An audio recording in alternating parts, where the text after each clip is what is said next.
Sarah's kids unwrapped another dollar store disaster from Aunt Clara. A plastic toy that broke before the wrapping hit the floor. She'd had it with the smug grin that followed, as if Clara's junk was a parenting lesson in disguise. It was Christmas Eve, and Sarah's small apartment buzzed with the chaos of her twins, Mia and Max, tearing through gifts like tiny tornadoes. The tree, a modest pine bought on clearance, leaned slightly under the weight of mismatched ornaments. Sarah, a single mom juggling two jobs, had scrimped for months to make this night special. She'd splurged on a robotics kit for Max and a watercolor set for Mia, gifts tailored to their budding passions.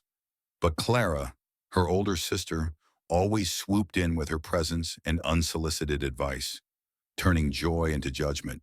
Clara arrived late, as usual, her arms laden with bags that screamed thrift store clearance. Her perfume, a cloying mix of lavender and superiority, hit Sarah before her voice did. "Oh, Sarah, you've got to teach these kids gratitude," Clara said, handing Mia a knockoff doll with one eye already loose. Max got a toy car that screeched an off-key jingle when squeezed. The twins, bless their hearts, smiled politely, but Sarah saw their disappointment flicker. Clara's gifts weren't just cheap, they were thoughtless, chosen to check a box rather than spark joy. As the kids played, Clara pulled Sarah aside, her smile sharp as a blade. "You know, Sarah, if you stepped up as a parent, they wouldn't need my gifts to feel special." The words landed like a slap. Sarah's blood boiled, but she bit her tongue, her kids' laughter anchoring her. Clara had no kids, no late-night fevers or school project meltdowns to navigate. She'd never understand the grind of raising twins on a cashier's wage. Yet here she was, preaching from her childless pedestal, her smugness a mirror to Sarah's insecurities. Sarah's mind flashed to their childhood. Clara, the golden child, always had their parents' praise, while Sarah, the sensitive one, was left to prove herself. Even now, at 35, Sarah felt like she was auditioning for Clara's approval. But this wasn't about her, it was about Mia and Max. She wouldn't let Clara's judgment taint their Christmas. "Clara, let's talk outside," Sarah said, her voice steady but laced with steel.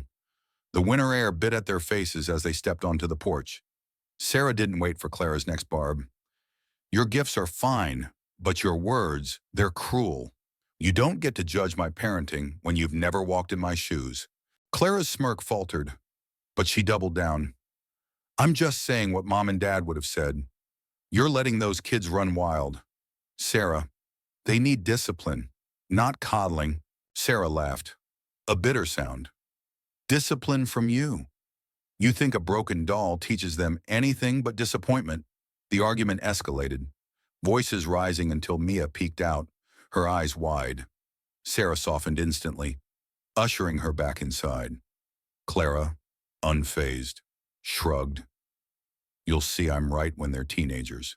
That night, Sarah lay awake, Clara's words looping in her mind. Was she failing her kids? The doubt gnawed at her, but so did her resolve. She thought of Mia's watercolor sketches, Max's endless questions about circuits. Her kids weren't wild, they were curious, vibrant, hers. Clara's judgment was noise, not truth. The next morning, Sarah woke with a plan. She'd show Clara what parenting really looked like, not with words, but with action. She enrolled the twins in a community art and science program, funded by her overtime hours. She invited Clara to their first showcase, hoping to bridge the gap. Clara showed up, her arms empty this time, her face unreadable. Mia's painting, a vivid swirl of blues and greens, hung proudly on the wall.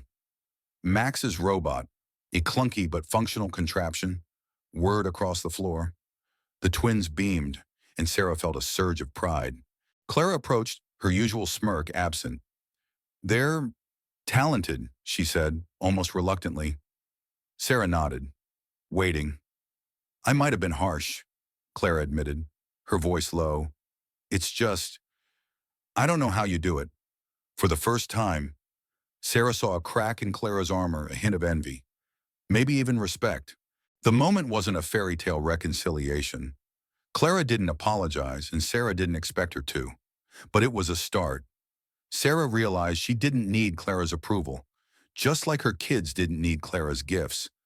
They needed her flawed, exhausted, but fiercely devoted.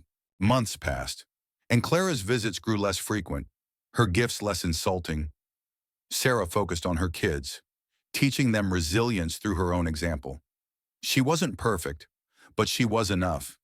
And when Clara's next Christmas gift, a slightly better toy car, arrived, Sarah smiled. Not because it was great, but because she knew her worth didn't hinge on Clara's choices. What do you think? Was Sarah right to confront Clara? Or should she have let it slide for family peace? Share your thoughts on where judgment ends and love begins.